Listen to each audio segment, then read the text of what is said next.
हाँ मेरी बुआ का। ठीक लगेगा। अब बैग में मूकी ना पानी।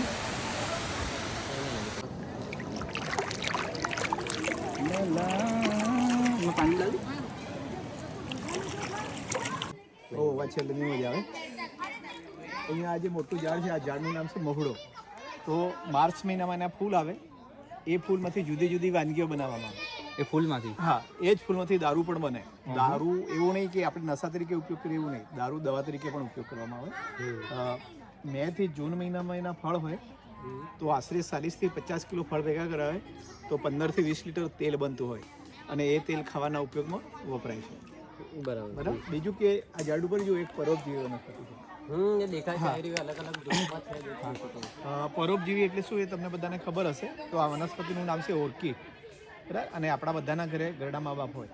ઘણીવાર ઘણા લોકોને અમુક ઉંમર પછી વાળની તકલીફ હોય તો આ જે વનસ્પતિ છે એના જે પાંદડા છે એ પાંદડા વાટી અને ગરમ પાણીમાં નાખી અઠવાડિયું 10 દિવસ સુધી નવડાવવામાં આવે તો વાળની તકલીફ દૂર થઈ જાય. બરાબર. સહોડી એટલે પોર્ક્યુપાઇન. પોર્ક્યુપાઇન? હા. અને અત્યારે આપણે જંગલમાં છીએ. હવે આખો દિવસ આ જંગલની અંદર આપણે ફર્યા કરીએ અને જો આપણા નસીબ સારા ન હોય તો આ પ્રાણી ત્યારે આપણને સહેલાઈથી જોવા મળતું નથી. પણ જ્યારે માર્ચ મહિનો હોય અને આ જે ઝાડ છે એ બહુ જંગલની અંદર ડીપમાં હોય જ્યાં માણસોની અવર જવર ના થાય એવી જગ્યા હોય અને એવી જગ્યાએ